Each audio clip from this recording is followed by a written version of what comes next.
안녕하세요. 김기동입니다. 오늘은 2023년 11월 29일 수요일입니다. 금년도 얼마 남지 않았습니다. 참 1년이 금방금방 간다, 그런 생각이 듭니다. 이렇게 세월이 빨리 갈 수가 있나, 이런 이제 생각이 들어요. 살면서 제가 이제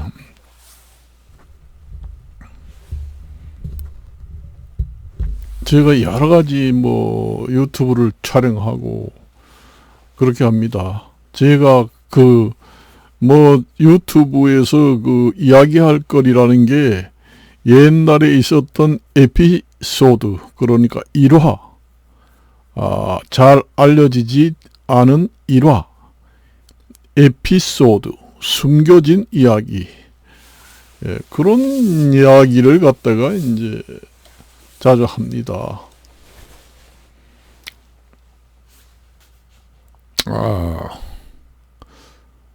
저도 직장을 한 5군데를 옮겼습니다. 맨 처음에는 이제 제가 강릉 출신인데, 강릉에서 이제 공무원 생활을 했어요. 그게 면석이 공무원. 면석이 공무원을 이제 시작했습니다. 그때가 1969년도 그때부터 시작을 한가 그렇습니다. 면석이라는 게 지금에는 컴퓨터라든가 사무 자동화가 돼 있어 가지고 상당히 업무가 업무 처리가 좀 쉽고, 그래서 옛날에는 또 옛날 얘기입니다. 옛날에는 계산기라는 게 없습니다. 전부 다 주판이에요. 주판이라는 게 구슬주자에다가 널판자 씁니다. 주산이라고도 합니다. 헤아리를 산자 써가지고 구슬주자, 헤아리를 산자. 우리가 요즘에는 수학이라고도 하고, 우리가 초등학교 다닐 때는 산수라고 했습니다. 산수. 요즘에는 고등학교, 중학교에서는 수학 이렇게 얘기하잖아요. 두어 숫자에다 배울 학자 이렇게 쓰고 산수라고 했습니다. 헤아리를 산 두어수 해서 산수. 산수나 수학이나. 그때만 해도 계산기라는 게 없어요. 전자계산기라는 게 요즘 많이 쓰잖아요. 전자계산기가 개발되기 전입니다. 그러니까 전부 다 주산이에요. 주산, 암산. 그 당시만 해도 이제 학원에 다닌다고 그러면은 주산 학원, 그 다음에 한문이란다.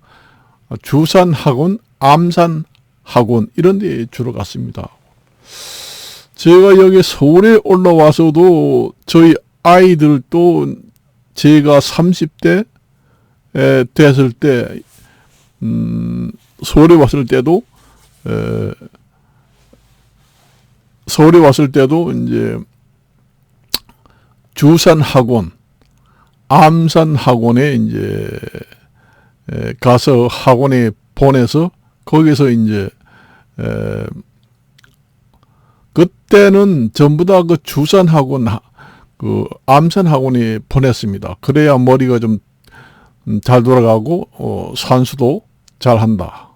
보냈습니다. 다 보내니까.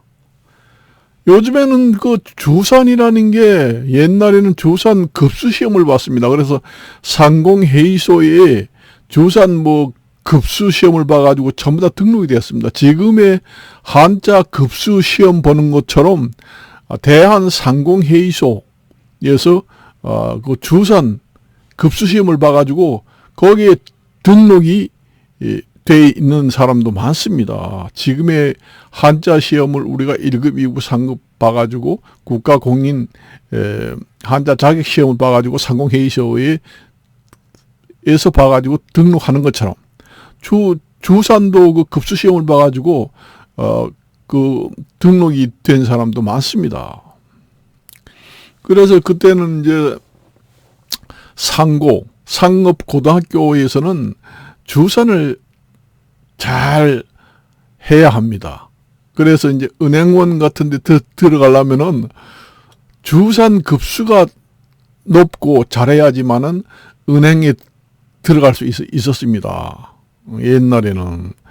상업고등학교는 뭐 주산은 기본이고, 은행에 들어가려면은 주산을 급수가 높고 잘해야지만 들어갈 수가 있어요. 근데 요즘에 은행에 가보면은 주산을 씁니까?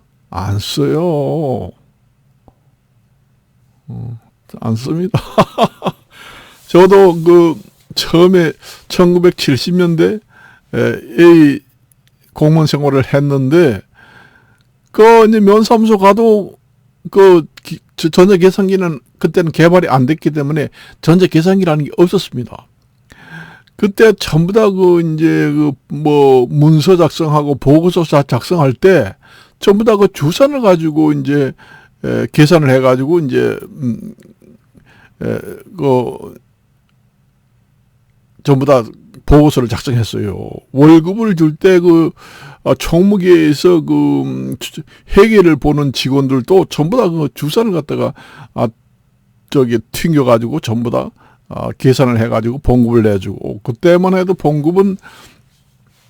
봉급이라고 통장으로 들어오는 거는 한 푼도 없습니다. 전부 다 그 노란 봉투에다가 돈을 넣어가지고, 그러니까 뭐 돈을 넣고 동전까지 전부 다 넣어가지고 그 앞에 이제 그 봉투 이제 월급 봉투 앞에 보면은 명세서라고 딱 인쇄가 되어 있습니다. 그래서 내가 이름이면 김기동 앞 이렇게 해가지고 봉급 명세서 해가지고 뭐 기본급 얼마 얼마 얼마 공제 얼마 해서 총 합계 얼마다.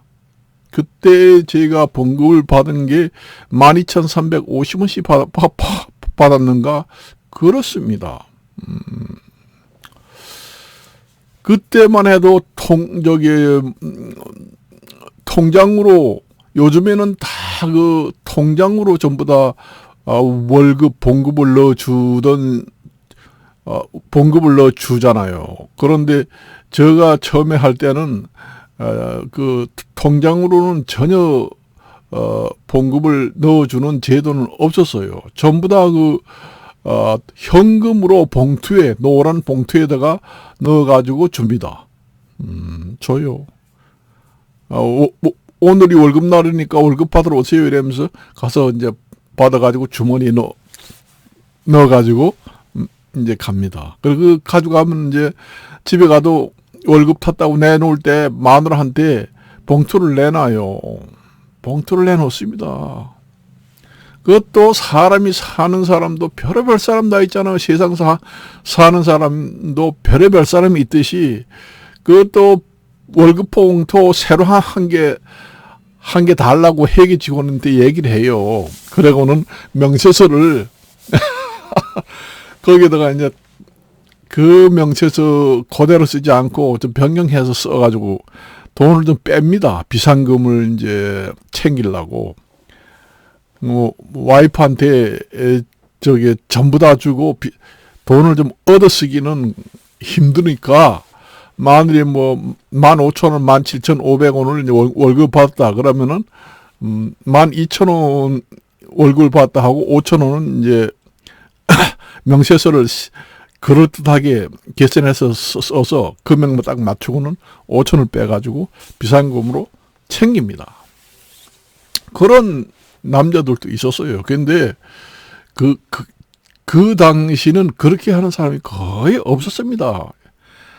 간혹 이제 뭐나 도박을 한다든가 아주 그렇게 하는 사람이 완전히 돈에 아주 쪼달려 가지고 죽을 지경인 사람이 이제 그렇게 하는 거지.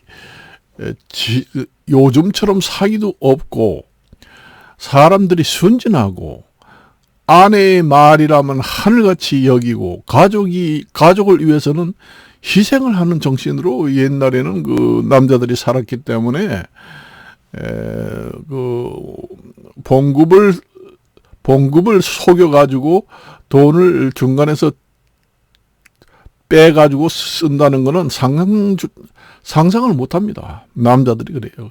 이제 개중에는 뭐 도박을 해가지고 돈을 엄청나게 잃어먹어가지고 지금 큰일 날 지경이다 하는 사람만 이제 가끔 그런 사람이 있습니다. 그렇지만 옛날에는 대체적으로 사기도 지금처럼 없고 사람들이 인심이 좋고 그 다음에 의리가 있고 요즘같이 이 사회에서 의리가 별로 없잖아요. 오늘 만났다가 내일 헤어지고 남녀 관계도 쉽게 만났다가 쉽게 헤어지고 또 이혼도 쉽게 결혼했다가 쉽게 헤어지고 그렇게 하잖아요. 옛날에는 결혼도 자기가 좋은 사람을 여러 사람을 선을 봐가지고 배우자를 선택하는 경우는 거의 드뭅니다. 대개 보면은 부모들이 정해줘요.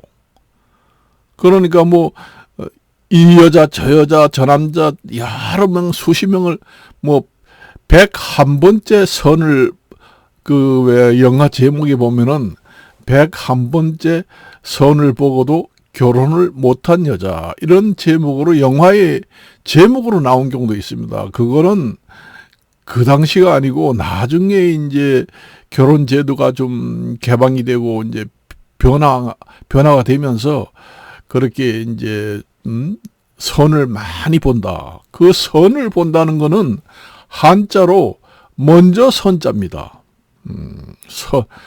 나 오늘 장가 가려고 하는데 신부하고 지금 만나기로 해가지고 12시에 선을 봐야 돼. 우리가 얘기하죠. 그게 먼저 선자 씁니다. 그게. 여러분들. 제가 이제 한자 한문을 못 쓰는 게 없다고 얘기했잖아요. 입에서 나오는 거는 다 쓸 수가 있습니다. 그래서 제가 얘기하면서, 얘기하는 거예요. 그래서 선 보러 간다 할 때 이제 그게 선이 한자입니다. 먼저 선자. 그러니까 결혼하기 전에 먼저 본다는 얘기예요. 사람을. 그 101째 그러니까 그 영화 제목이 옛날에는 101번째 선 보러 가는 이 여자가 아직도 결혼을 못했다. 이런 제목으로 영화 제목에서도 나와가지고 아주 재미있겠다. 사람들이 엄청나게 구경을 가고 인기를 끌은 적도 있습니다.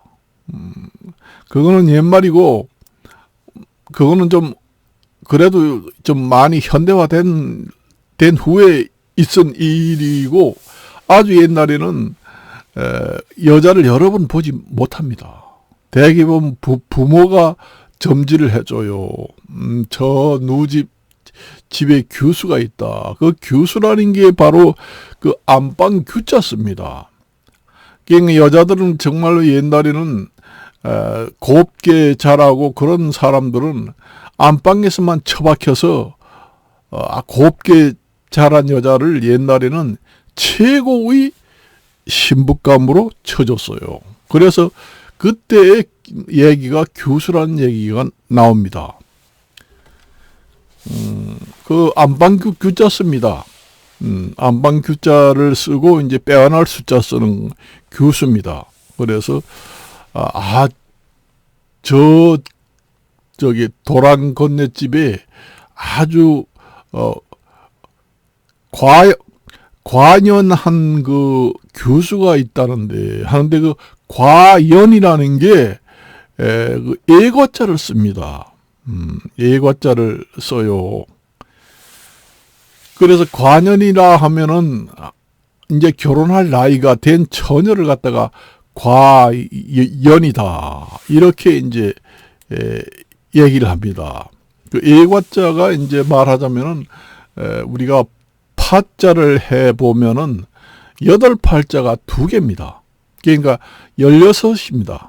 그 애과자가 8팔자 2개를 합쳐서 만들어 놓은 자가 애과자가 된다. 이렇게 이제 파자가 되어 있습니다. 그러니까 8 더하기 8 하면 16세잖아요. 16세입니다. 그러니까 그 28청춘입니다. 28에 16 해가지고. 8이 2개잖아요. 8이 2개니까 8 더하기 8 해도 16. 곱하기로 표시하면은 8이 2개니까 2 곱하기 8. 2 곱하기 8 하면 곱하기 형태로 이제 그 산수식을 만들어서 표시를 하면은 2 곱하기 8 하면 2, 8에 16 맞잖아요. 그걸 이제 곱하기 형태로 하지 않고 더하기 형태로 표시하면은 8 더하기 8 니꼬로 16입니다. 그래서 8 더하기 8을 곱하기 형태로 표시하라. 그러면 2 곱하기 8 똑같습니다. 28 청춘이라는 게 2 곱하기 8에서 이제 유래된 단어가 되겠습니다. 28 청춘이라고 하면은 16살을 얘기하는 거예요. 그래서 2 곱하기 8 니꼬로 16 해가지고 그걸 갖다가 이제 28에 16 청춘이다. 그걸 이제 간단히 말해서 28 청춘이다. 이렇게 얘기를 하게 됩니다. 그래서 옛날에는 청춘 예찬이라고 있습니다. 그 옛날에 우리 학교 다닐 때만 해도 그 국어 교과서에 보면은 청춘 예찬이라는 그런 제목으로 그 글이 올라오는 경우도 있습니다. 관현한 딸이 아주 곱게 자란 교수가 저 집이 있다고 그러는데 그 애하고 너 결혼해라. 그래서 부모님들 이제 만나고 한번 선을 봐라. 그래가지고 점진해주면 결혼을 대반했습니다. 그리고 얼굴이도 못 보고 이제 결혼한 남녀도 있어요. 그래요. 우리는 보통 이제 지금 같으면은 만나가지고 어떻게 생겼는지 그다음에 성격은 어떻는지 능력이 있는지 돈은 좀 있는지 학벌은 좀 있는지 집안이 어땠는지 이런 거 다 보잖아요. 저도 이제 저가 뭐 내세우는 건 아니지만은 저 원래 그 조상이 그 매월당 김시습의 그 제가 후손입니다. 옛날에는 그런 집안 내내에 그 족보를 따집니다. 옛날에는 그 집에 저 양반이라. 그럼 양반이라는 게 그것도 한자입니다. 두량 그다음에 그 반반자 써가지고 양반이에요. 양반이라고 합니다. 그 양반. 그래서 그 집에 그 양반 집안이라 아주 정말로 지체가 높고 정말로 집안이 내래내래 유명한 집안이다. 아주 집안이 좋다. 그러니까 거기 결혼해라. 옛날에는 그 족보를 무척 따집니다. 무척 따져요. 제가 이제 이제 저의 이제 가족 중에서도 결혼을 했는데 제 가족이 결혼을 언제 했나 하면은 2003년도인가? 2003년도에서 이제 서울에 서울에 있는 서울 용답동에 있는 웨딩홀에서 이제 결혼을 했는데 그때도 이제 족보를 따지더라고요. 사돈 그 양반이 그렇게 족보를 따지더라고요. 그래서 이제 족보를 보니까 아주 집안이 좋다. 그 신부집 쪽에서 그 2003년 4년에도 그 옛날에 그 족보, 집안 타령 이런 걸 지금에도 봅니다. 아주 집안이 좋으니까 정말로 내가 족보를 아주 세세히 봤는데 정말로 좋은 집안이니까 해라. 그렇게 이제 해가 보더라고요. 2004년에도 그렇게 봅니다. 요즘에도 아마 보지 않을까 그런 생각을 합니다. 그 왜 그렇게 보는가 하면은 지금에는 그 도덕성 이런 걸 따지지 않습니다. 무조건 무슨 짓을 해서라도 돈을 많이 버는 사람을 제1순위 신랑 신부감을 쳐주니까 지금에는 황금 만능 시대로 가면서부터 완전히 그 도덕성은 완전히 후퇴되기 시작합니다. 옛날에는 유교 사상이 많이 있어가지고 옛날에 그 한 고을에 현감이라든가 면장이라든가 이렇게 하는 것도 옛날에는 시험 제도가 아니고 그 고을에 유지를 이제 추천을 해가지고 채용하는 경우도 꽤 많았습니다. 옛날에는 그러니까 배경을 백으로 이용해가지고 들어간 경우도 많았습니다. 나중에 이제 옛날에도 과거 시험이 있긴 있었지만은 음서제도라고 해서 음서제도보다 더 이제 낮은 그런 계통으로 이제 백이 있어가지고 들어가는 경우도 허다하게 많았습니다. 옛날에는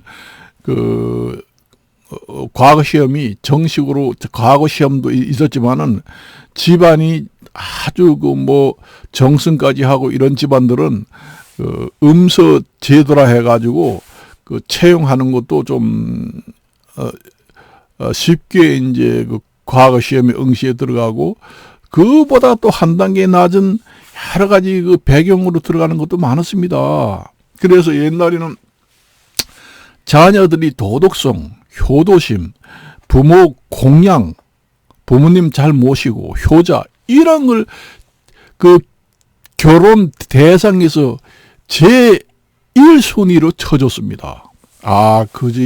그 집안에 여자나 남자나 정말로 효자더라. 정말로 효자더라. 그래고 내가 족보를 내리 봤는데 그 집안에 시끄러운 말썽꾸러기 집안이 하나도 발생하지 않고 아주 명문가 집안이더라. 이런 옛날에는 족보라든가 이런 걸 보면은 저번에 시간에도 얘기했지만은 아주 악질 사형 이렇게 옛날에는 O형이라고 있었습니다. 그래가지고 이제 아주 악질 이런 형벌을 받은 사람은 그 족보에다가 기록을 합니다. 기록을 해가지고 3족을 멸한다. 6족을 멸한다. 근데 6족을 멸한 집안도 그 집안에 이제 과거 시험에서 좀 6족에서 벗어난 사람들이 관아에 좀 높은 벼슬을 하는 사람들은 6족을 멸한 집안을 좀 사정을 봐줘서 3족까지만 멸하게 해준다. 그런 제도가 있었습니다. 그 집안이 아주 정말로 6족을 멸할 만한 그런 범죄를 저지르고 해서 6족을 멸했지만은 그 6족에서 멀리 벗어난 친척 중에는 그 나라의 충신으로 아주 명성이 높고 그런 사람이 있을 때는 6족이지만 3족까지만 멸하도록 해주는 그런 제도도 있었습니다. 있었어요.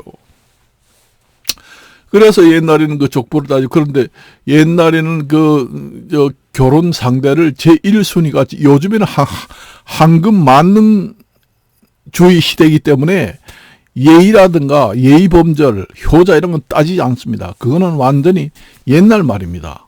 따지지 않고 무슨 짓을 하든지 강도 짓을, 아니, 강도는 아니지만, 무슨 짓을 하든지 돈이나 많이 벌고 학교 좋은 데 나오고, 이런 사람을 신부 신랑감을 1순위로 쳐줍니다. 그렇지만 옛날에는 어때요? 옛날에 집안을 따져요. 내래내래. 옛날에 집안을 따져보니까 내래내래 벼슬도 하고 아주 집안이 좋은 집안이다. 양반 집안이다. 이런 얘기 합니다. 양반 집안이라고 이렇게 그런 걸 따져요. 그리고 아주 내래내래 효자 집안이고 연료가 나고 이런 걸 우선시했습니다. 그런 집안의 그 아이들을 자녀들이 대개 보면은 비공식적으로 이제 백을 이용해 가지고 관아에 취직하는 경우도 많았습니다. 옛날에는 많았어요. 아주 많았습니다. 1960년대, 50년대도 많았는데 옛날이야 없었겠어요?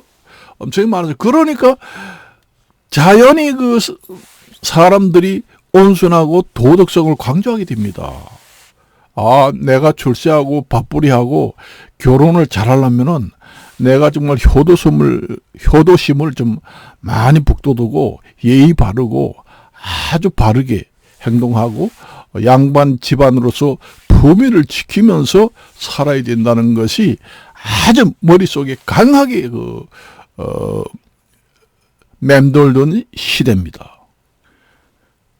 그런 시대이다 보니까 인성 교육을 하지 않아도 그 자체가 바로 인성 교육이 되는 겁니다. 요즘에는 인성 교육을 가르쳐도 인성이 완전히 사람들이 제로 상태지요. 인성이 없습니다. 요즘에는. 의리도 없어요. 친구도 의리가 없습니다. 의리도 없고 친구도 없고 오늘 만났다가 마음이 안 맞으면 바로 헤어지고 결혼도 그렇잖아요. 결혼도 해서 신혼여행 갔는데 별로 성격이더라. 파혼하자. 이혼도 쉽게 하고 결혼도 쉽게 하고 쉽게 만나고 쉽게 헤어지고 옛날에는 그렇게 하면은 집안을 완전히 멸망시키고 망신시키는 일이다. 그러니까 여기서 살지 말고 너는 저기 외국에 나가 살든지 죽든지 해라. 그렇게 합니다. 그렇게 해요. 이 동네에서 정말로 창피해서 살지 못한다. 환양년이 아니냐네. 네가 환양년이라고 합니다. 옛날에는 환양년. 갈보라고 하고 요즘에 쉽게 말하면 기생년이라고 합니다. 바람 피고 쉽게 만났다가 헤어지고 이런 사람을 환양년, 갈보, 그걸 쉽게 말해서 기생이라고 합니다. 그렇게 하다 보니까 옛날에는 도덕성을 중요시하고 집안을 따지고 그 효도심 그런 걸 따지기 때문에 그 자체가 그 인성 교육입니다. 그러게 되면 사람들이 함부로 날뛰고 그렇게 하지 않아요. 함부로 날뛴다는 건 바로라고 하지요. 근데 함부로 날뛰고 방자하고 그런 일이 없습니다. 아주 못된 짓은 안 해요. 아주 인사성이 바랍니다. 아주 동네 높은 사람이 여기 보면은 아주 깍듯이 인사를 하고 그렇게 합니다. 아주 깍듯이 인사를 하고 그렇게 해요. 그러니까 그때는 인성교육을 별도로 하지 않아도 그 자체가 인성교육이기 때문에 사회의 조류가 그렇게 되어 있습니다. 그렇게 해야지만은 내가 앞으로 결혼을 잘할 수 있는 처녀 총각을 구할 수가 있고 또 집안을 따지고 뭐하고 하기 때문에 집안에 미풍양속을 해치는 일은 해서는 안 되겠다 해서 아주 철저한 수행을 하면서 잘하고 그렇게 해요. 여자들도 마찬가지입니다. 안방에만 처박혀 있는 걸 갖다가 최고의 시부감으로 해서 그 교수라는 얘기가 거기서 나오는 겁니다. 안방에서 처박혀서 수나 놓고 배우고 글을 좀 배우고 그런 사람을 갖다가 교수라고 합니다. 옛날에는 다 그랬어요. 그래서 옛날에는 그렇게 하던 것이 지금에는 완전히 변해가지고, 사람이 서로 간에 의리도 없고, 도덕성도 없습니다. 그러니까 지금의 어른이고, 아이고, 청년이고, 위계가 전혀 없습니다. 위계가 전혀 없어요. 전혀 없습니다. 그리고 서로 이웃 간에도 말도 안 하고, 이웃 간에도 서로 좀 양해를 하고 이렇게 지킬 공중 도덕이라든가 이런 것도 완전히 무시해가지고, 자기 위주로, 자기 중심주의로만 살려고 하는 그런 사회의 조류, 그런 사조의 흐름이 요즘이지요. 옛날에는 남인데 절대로 해를 끼치지 않습니다. 아주 말을 하지 않아도 도덕성이시니까 해를 절대로 끼치지 않아요. 남인데 신뢰되는 일은 안 합니다. 안 해요. 제가 이제 내 친구가 이제 일본에 가서 나도 처음에 여기 서울에 와가지고 이제 공무원 생활할 때 서비스 교육을 많이 이제 가르칩니다. 그런데 일본의 서비스 측면에서는 일본만큼 서비스가 상향하고 서비스가 잘 되어 있는 게 없다 해가지고 항상 일본의 벤치마킹을 해가지고 서비스 교육을 많이 받았습니다.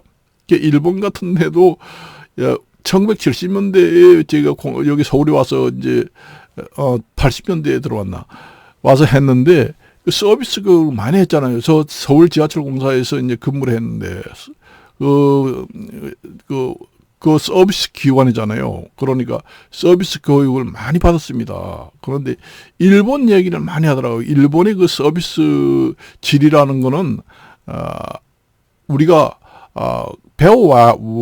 배워와서 배워야 한다. 그래, 벤치마킹 해가지고 배워야 한다. 이런 얘기를 하면서 일본의 서비스가, 국제 관계나 국내 관계나, 모든 면에서 서비스를 무시하고는 모든 걸 성공을 할 수가 없다. 그런 얘기를 하면서 이제 얘기를 하더라고요. 근데 일본 같은 데는 옛날에 내가 얘기 들어보니까 밖에 나가서 거리를 다니는데도 꽥꽥 소리 지르는 게 없대요. 살살살 간답니다. 남인데 피해를 잘 주려고 하지 않는데요. 우리나라 같은 사람 같은 경우는 술이라도 먹으면 옆에 가면서 떠들고 왕창 찢자고 남이야 뭐 하든 말든 이렇게 막 다니잖아요. 근데 살금살금 다니고 살짝 말을 하고 남인데 피해를 주려고 하지 않는답니다. 그리고 옛날에 내가 얘기 들어봤는데 일본 같은 경우에는 그렇게 아파트를 큰 평수를 선호하지 않는데요. 작은 평수를 선호해가지고 그래도 좀 너무 사치성 이런 거는 지양을 하는 그런 경향이 있다. 이런 얘기도 교육을 하더라고요. 그래서 우리가 벤치마킹 해가지고 서비스도 좀 교육을 하고 그렇게 해야 된다. 그런 얘기를 하더라고요. 근데 사실이 그렇긴 그런가 봐요. 내가 얼마 전에 일본에 친구 중에 파견 갔다 왔는데 상당히 공중 도덕을 잘 지킨다고 그래요. 요즘에는 어떻게 되는지 잘 모르지만은 한 50년 전만 해도 상당히 서비스 면에는 한 단계 위에 있다. 이런 얘기를 하긴 하더라고요. 요즘에는 옛날에는 그랬잖아요. 공중도덕이라는 게 옛날에는 공중도덕을 잘 지켰습니다. 저번에 시간에도 얘기했지만은,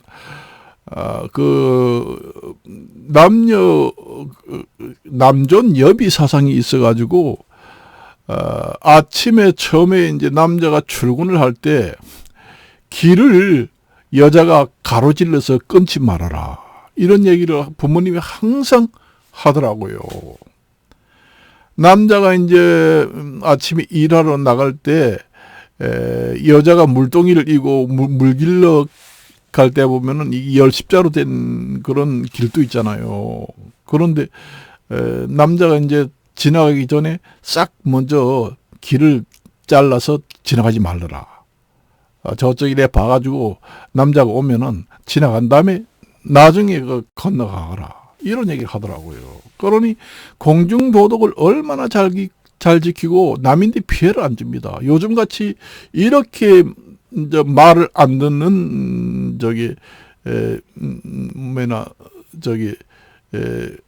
그 세계의 공중도덕도 잘 지키지 않고 말을 잘 듣지 않는, 저도 아파트에 맨날 살지만은 방송 매일같이 하잖아요. 거리에서 베란다에서 담배를 피지 말아라. 복도에서 담배를 피지 말고 저 아파트 문에서 20m 밖에서 담배를 피고 들어오느라 해도, 화장실에서 피지 말아라 해도 계속 핍니다. 그러니까 또 민원이 들어왔으니까 또 방송을 한다고 그러고. 그러니까 요즘에는 청개구리처럼 국민들도 완전히 그 공중질서나 그 공중도덕이 무너져가지고 청개구리가 돼갔다, 이런 생각이 듭니다. 너무 슬픈 얘기예요. 옛날에는 그런 게 없습니다. 아주 지킬 건 지켜요. 그러니까 요즘에 인성교육을 다시 하자 하는 그런 얘기가 자꾸 나오는 거예요. 이게 너무 살벌해진다, 모든 것이. 그렇습니다. 그래서 이제 옛날에 그 결혼 같은 거 그래가지고 여러분들이 텔레비 보면은 그 나이 많은 사람, 할머니라든가 그런 분들 나와서 얘기를 하잖아요. 결혼을 어떻게 해서 만났어요. 이렇게 얘기하면은, 아이고 부모님들이 맞춰주면은 얼굴에도 못 보고 그냥 결혼을 해가지고 지금까지 산다, 그런 얘기 하잖아요. 옛날에는 부모님들이 점지해주면 그대로 결혼해요. 미리 가서 얼굴이 어떻게 생겼나, 얼굴이 봐서 곰 보고 이러면 니 결혼 안 할 거야. 그 집안이 좋다는데. 부모님들이 무조건 결정을 합니다. 본인 의사는 무시하고, 신랑 신부 의사는 무시하고 부모님들 의사를 먼저 우선시합니다. 부모님들이 점지해주면 그냥 결혼하는 겁니다. 봐요. 그 나이가 많은 사람, 옛날에 지금의 한 90대 된 분들도 그런 얘기 하잖아요. 우리가 가끔 텔레비 보도 보면은, 그 프로그램에 보면은 어떻게 만나서 결혼했나 이러면 16에 결혼했다고 그러면서 그런 얘기 하잖아요. 옛날에는 그렇습니다. 그보다 더 이전에는 더 했죠. 그랬습니다. 근데 요즘에는 어때요? 요즘에는 영화 제목처럼 101번을 선보고도 결혼하지 못한 여자라는 제목, 영화까지 나옵니다. 그걸 이제 국나라 가려고 모두 나를 치고 인기를 끌고. 그래도 시대에 제가 이제 공무원 생활을 하러 이제 들어갔습니다.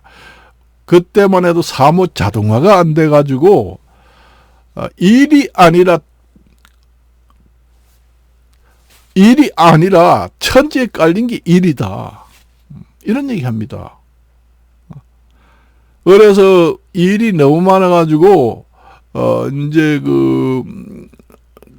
도청으로 보고서를 짊어지고 도청까지 올라오라고 호통을 치는 경우도 봤습니다.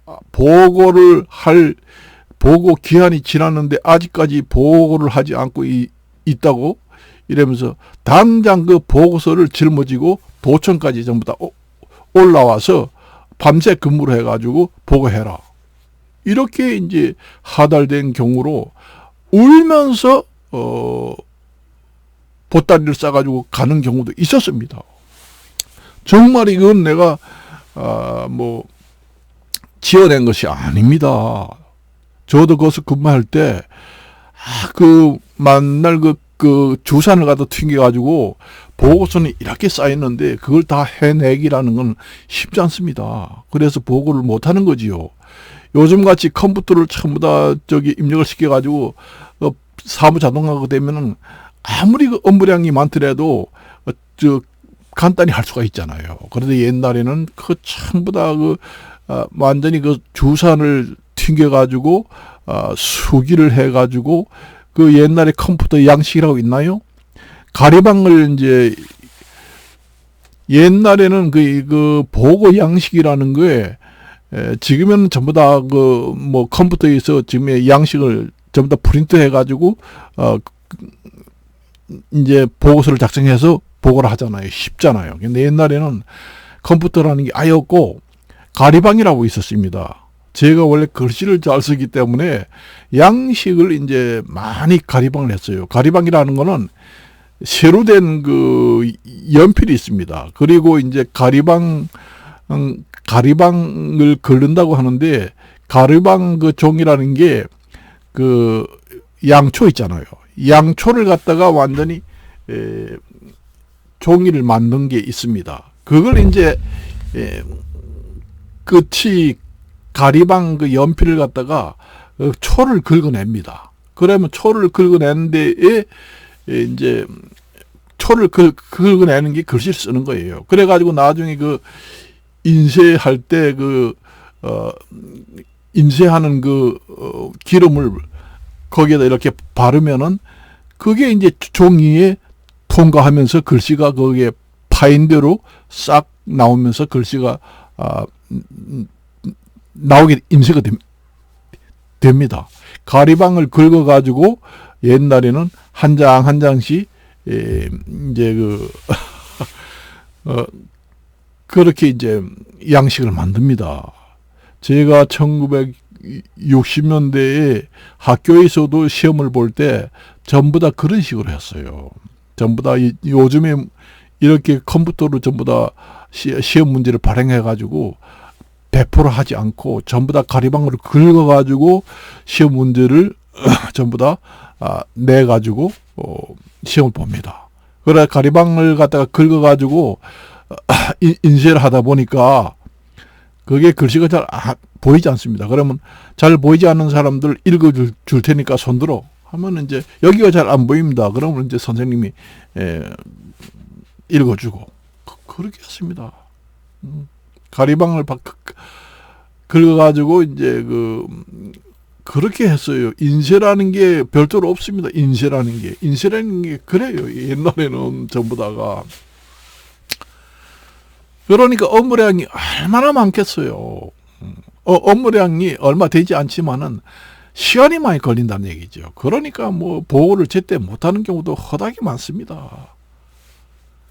등사라고 합니다. 그걸 이제 가리방 연필을 갖다가 가리방 긁어가지고 등사기에다가 그걸 이제 펼쳐놓고 그 등사 기름을 갖다가 이제 우리가 페인트 칠할 때 보면은 이렇게 미는 거 있잖아요. 그 등사 기름을 이렇게 묻혀가지고 그 등사기 그 위에다가 이렇게 밀어요. 밀면은 이제 글로 이제 가리방을 긁은 도로 기름이 빠지면서 아래 종이를 깔고 이렇게 밀면은 거기 인쇄됩니다. 그래서 한 장 하고 나면은 한 장을 이렇게 빼내고 다시 또 종이를 밑에다가 넣고 하고 한 장씩 계속 등사를 하는 겁니다. 사람을 하는 거예요. 사람이 손으로 전부 다 합니다. 이걸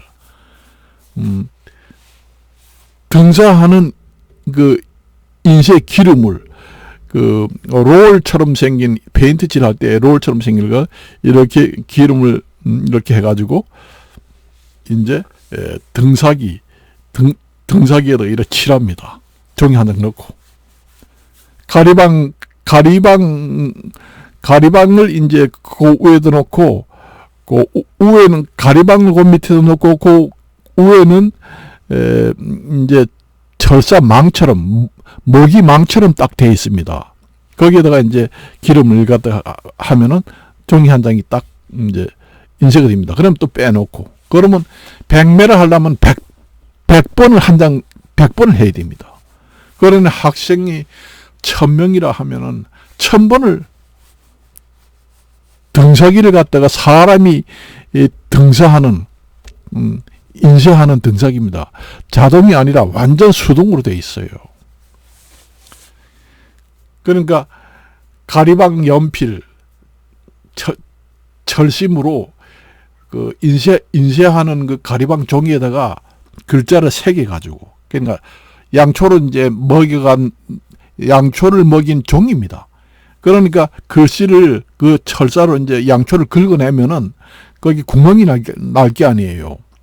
그걸 이제 위에다 놓고 그 위에다가 이제 등사 그 롤을 기름을 묻혀가지고 이렇게 칠하면은 그 긁어낸 대로 그게 등사 잉크가 밑으로 쑥 빠질 거 아니에요. 그럼 글씨가 이제 딱 나옵니다.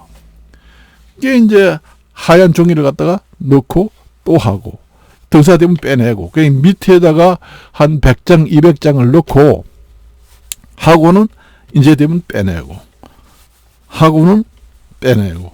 인쇄 기름이 좀 떨어졌네, 좀 가져와. 야, 등사 기름이 없다.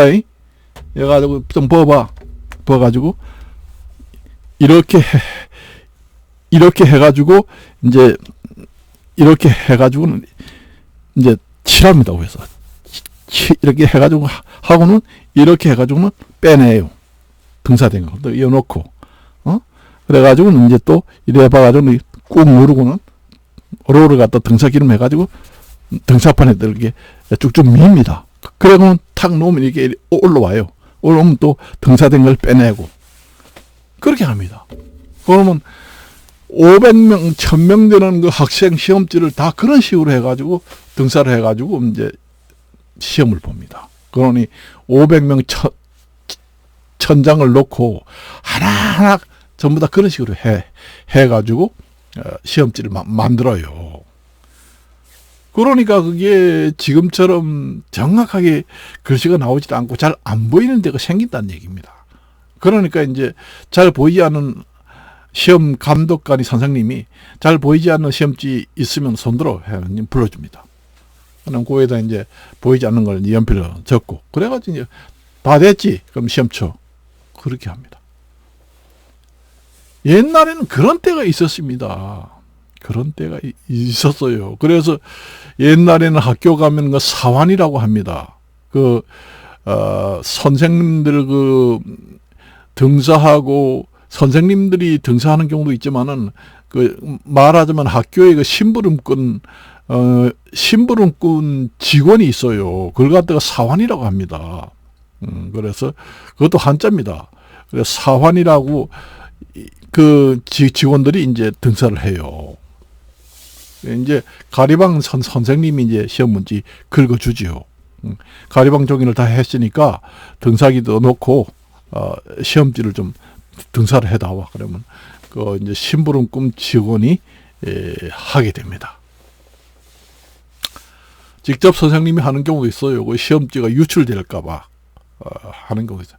그래가지고 시험 보는 시대입니다. 그때가. 다 그렇게 했어요. 저도 면사무소 가면은 전부 다 등사기가 하나씩 있어요. 등사하는 기름도 옆에 있고, 등사할 때 미는 롤 모양으로 된 등사 기름을 묻혀가지고, 그 다음에 가리방지를 밑에 깔고, 그 다음에 그 위에 이제 등사기를 갖다가 이렇게 덮고, 그 위에다가 기름을 딱딱 밀면은 이제 인쇄가 됩니다. 그럼 이렇게 위로 올리고 인쇄된 건 빼고, 만일에 50장을 한다 그러면 밑에 50장을 넣고 한 장씩 인쇄되면 빼고 다시 또 눌러서 하고, 등사기를 이제 한 장씩 밀고 빼고 그런 식으로 합니다. 제가 그 가리방 글씨를 많이 써봤습니다.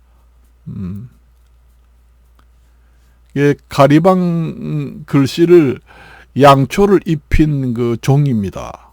그 양초를 입혔는데 그 양초를 긁어내면은 그 철로 된 뾰족한 연필처럼 철심으로 된 그걸로 이제 긁어내면은 그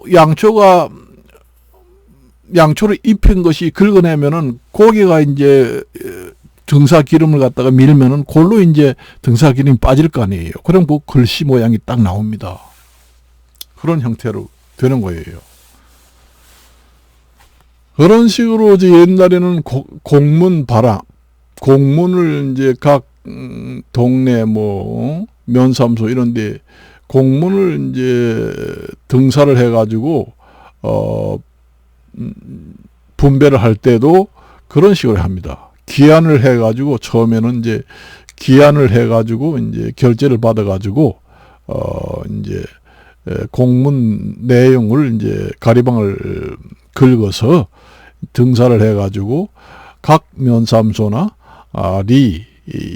리동 이런 데에다가 전부 다 배달을 하고 배포를 하게 됩니다.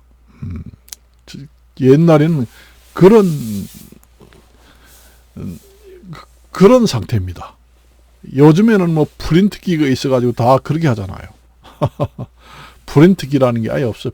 컴퓨터라는 게 없었으니까. 컴퓨터라는 게 이제 1980년대 앞으로만이라는 게 서울에 2대인가 3대인가 나왔습니다.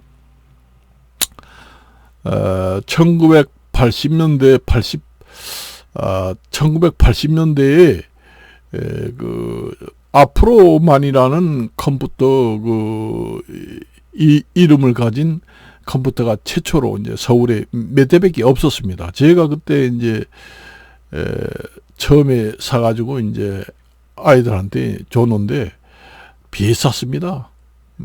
그래도 아이들 교육을 위해서 샀습니다. 비싸고.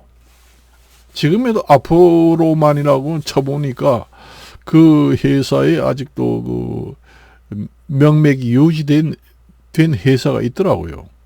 그래서 그렇게 해가지고 이제 옛날에는 공무원 생활을 다 했습니다. 그런 식이에요. 전화도 여러분들이 요즘 뭐 휴대전화가 있잖아요. 옛날에는 그 휴대전화라는 게 핸드폰이라는 게 아예 없습니다.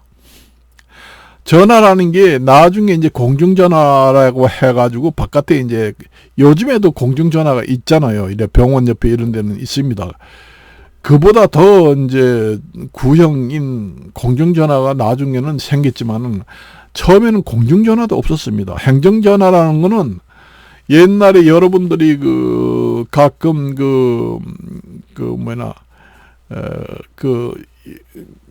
텔레비 같은 데 보면은 영화 나오잖아요. 뭐 김두한이라든가 뭐 그런 영화 같은 데 나오다 보면은 행정할 때 전화통 이제 돌립니다. 그러니까 전화를 걸려면은 막 돌려요. 이게 완전히 돌립니다. 돌려야 이제 저쪽으로 신호가 갑니다. 까만 전화통이 있는데 돌리게 돼 있어요.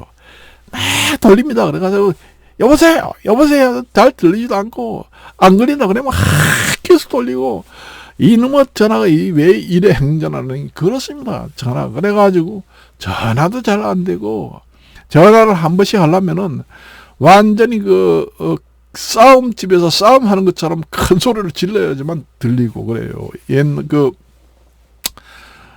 여러분들이 그 옛날 영화 같은 거 아니면 드라마 같은 거 볼 때 나옵니다. 옛날에 나도 요즘에 보는데 김두한이라고 있잖아요. 김두한이라는 그 드라마 보면은 그 행정 전화가 나옵니다. 그런 거예요. 새카맣게 된 게.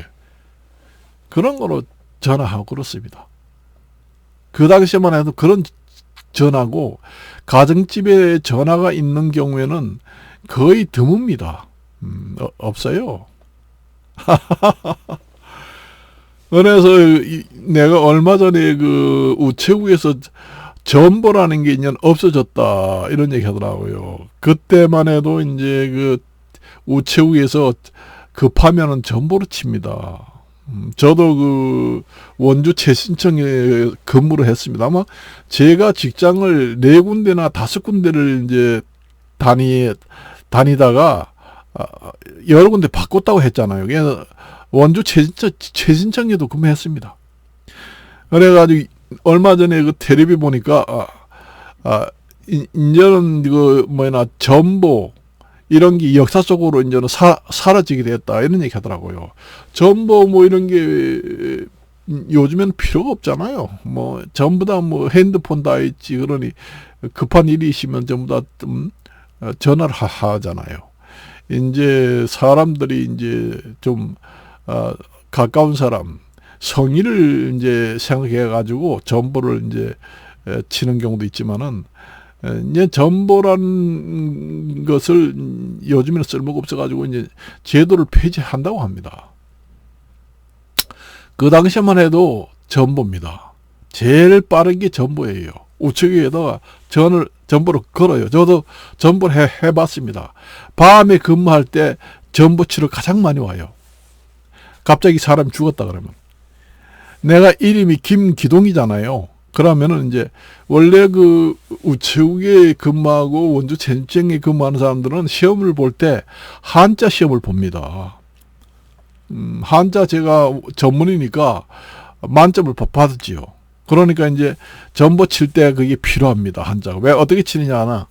내가 이제 김기동이잖아요. 그러면 받았어. 받는 사람 이름이 누구야? 김기동. 세금, 일어날 기, 동역동 하는 한자, 그자야. 성김, 그 다음에 일어날 기, 그 다음에 동역동 해서 김기동. 알았지? 이렇게 합니다. 그냥 김기동 이러면 김하고 기 이렇게 쓰지 않고 규 이렇게 쓰는 경우도 있거든요. 그래서 이제 받는 사람이 누구야? 그러니까 김기동 이러면 김기동 한자로 얘기해봐. 성김 그 다음에 일어날 기 동역동 김기동 이렇게 이제 전보를 이제 전달해서 이제 쳐줍니다. 그러면은 이제 만일 원주 재신청에서 강릉 이제 우체국으로 전보를 쳐준다. 그러면 그런 식으로 이제 전화상으로 행정 전화를 이용해서 쳐줍니다. 그러면 그 전보를 받아가지고 그 강릉에서 그 집까지 그 전보를 갖다 줍니다. 그렇게 해요. 낮에도 이제 전보를 치고 그 다음에 밤에도 전보를 받고 제일 빠른 게 그 전보입니다.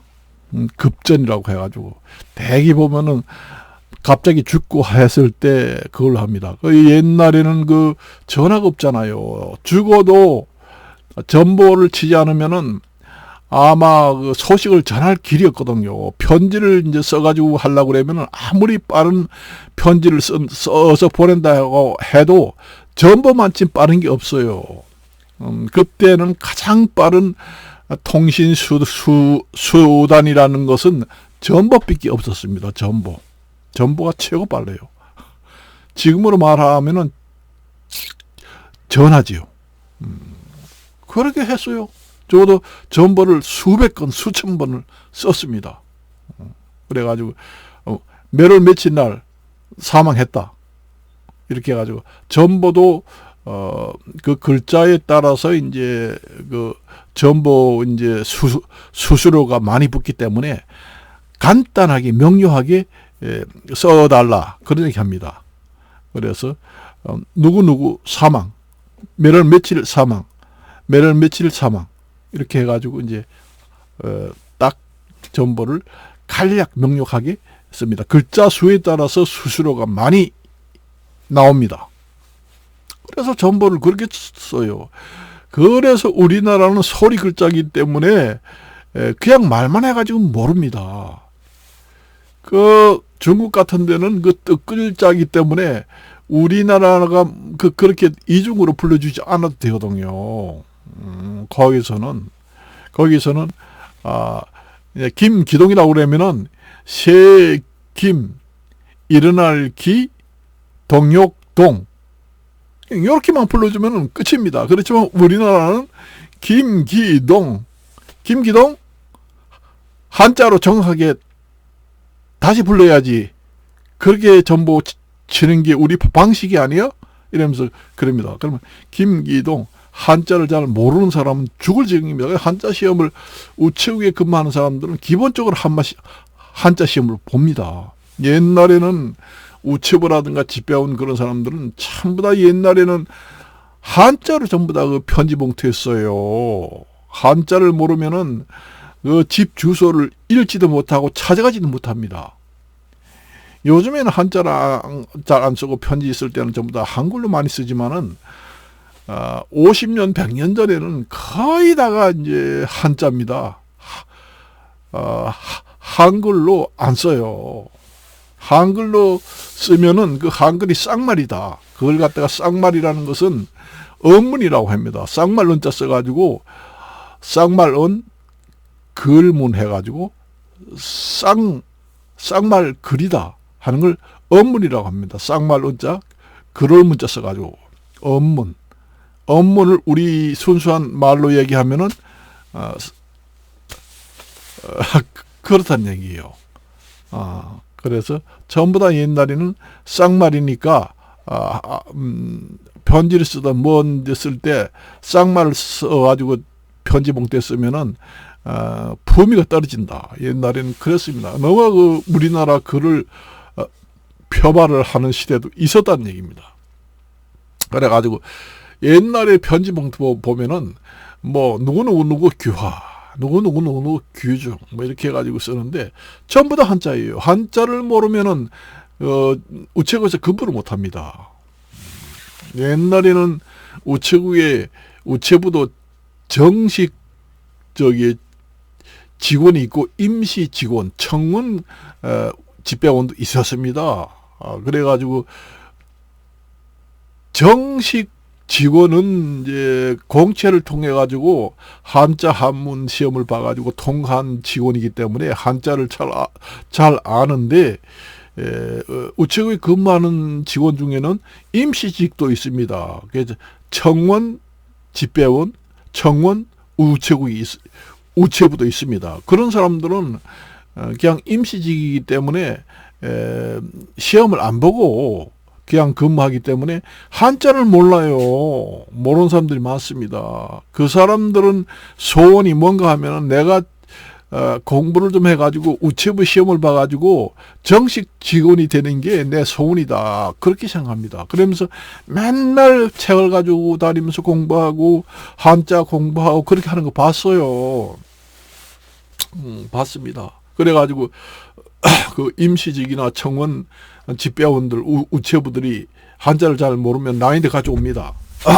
그래가지고 이제 그 편지 봉투에다가 한글로 써가지고 이제 갑니다. 이게 뭔지 알기는 알겠는데 뭔 이름이 정말 어려운 한자다.